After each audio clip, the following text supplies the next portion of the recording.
So that's why we have like specific elements that the ideas, the strategies that they can add. If some of them here already know some context. So they start, it won't be a paragraph, it will be a full. The worst level of my program is the modernist. Yeah, with thesis statement, with the strategies, and here like we're not structuring them, not giving them freedom in terms of selecting strategies and organizing them. Probably prioritizing which one is the most effective, which one is the least effective, but saying all the strategies from the text, from the two texts, and one describe the text, and they can prioritize them, arrange, and then conclude. That's how all the strategies will bring us to the goal. Successfully promoting this tool and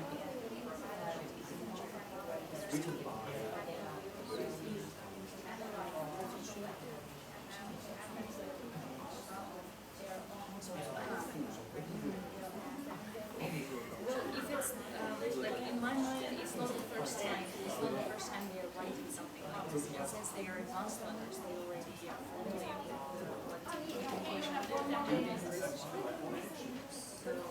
But if it's the first time, I guess again, definitely this level of text is not for advanced learners. So if something like this, maybe another little text. So I feel very About school fair, introduction, but in my mind, it's like they are already familiar because they are advanced.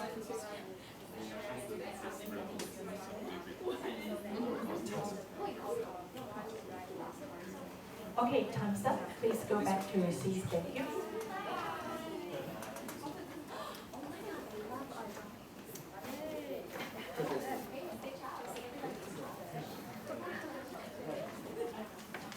Well, I'm very glad to hear from your group discussion.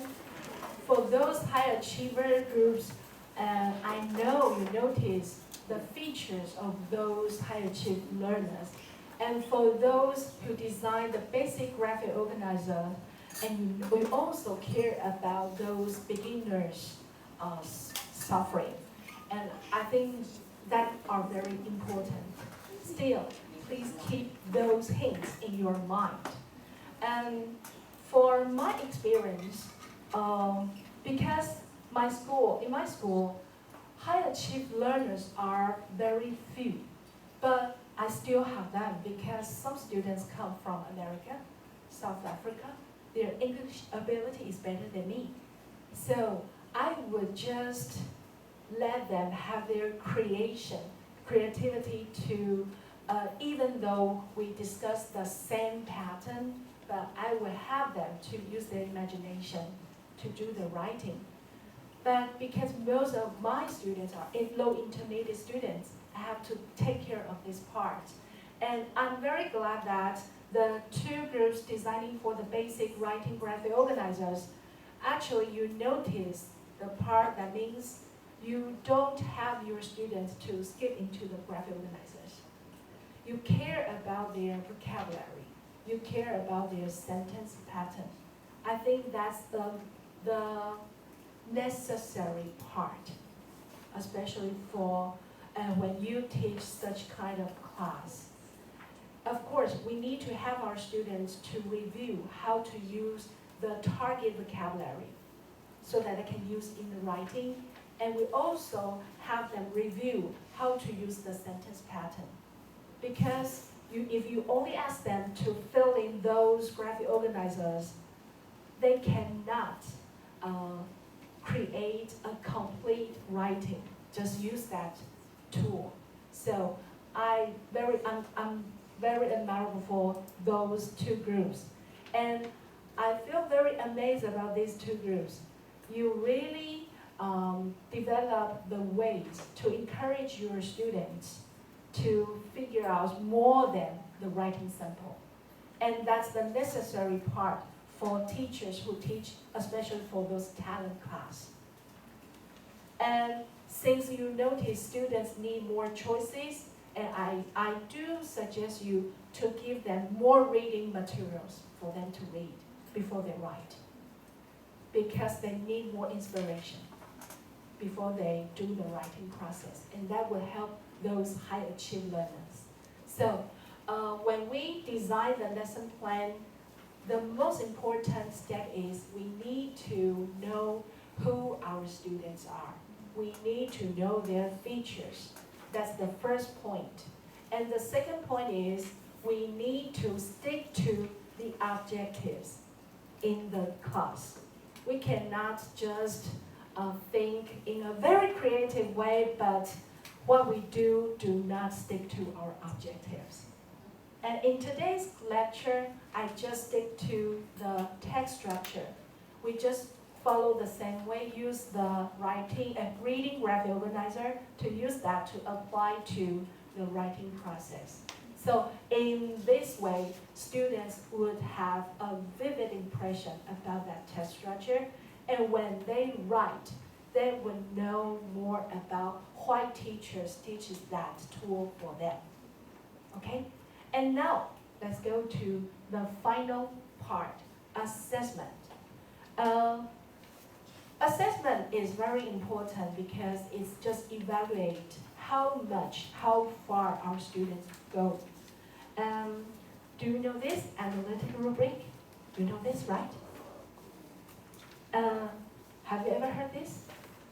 Do you hear this, notice this? Raise your hand, just let me know. Analytic? Okay.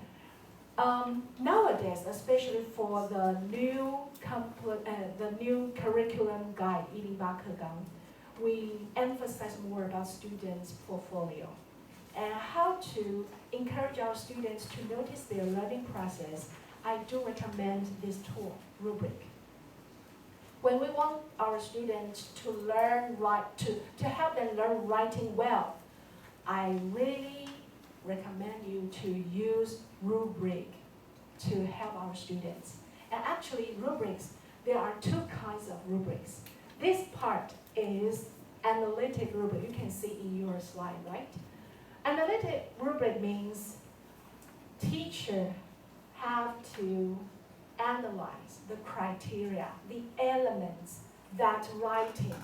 So before you create such rubric, you need to ask yourself the objective of this writing. And then based on these objectives, you need to analyze the necessary criteria. For example, take timeline, for example. In the writing, students need to use the discourse markers, right?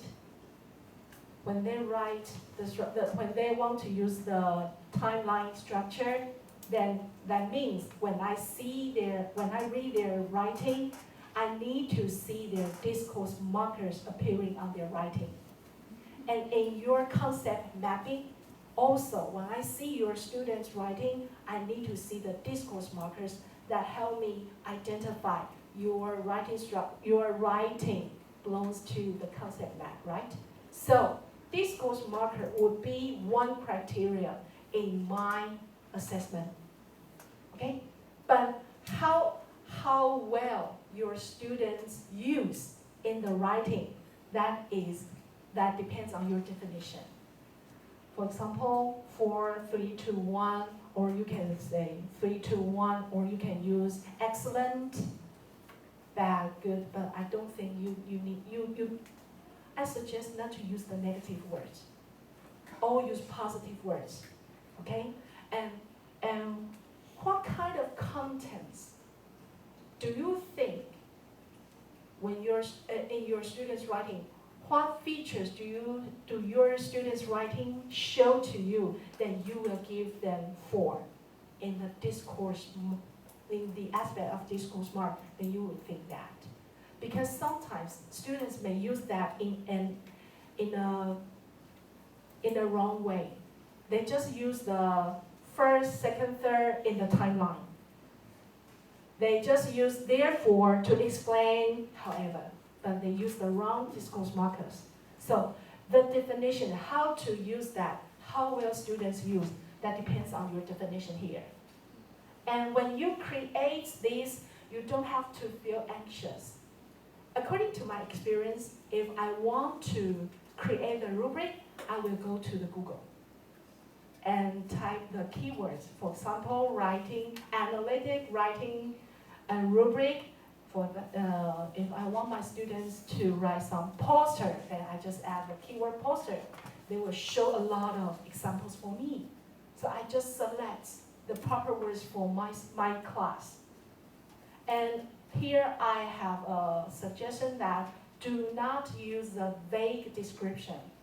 For example, the writing shows many, the writing shows much, the writing shows several, to me, many, several, less are vague words.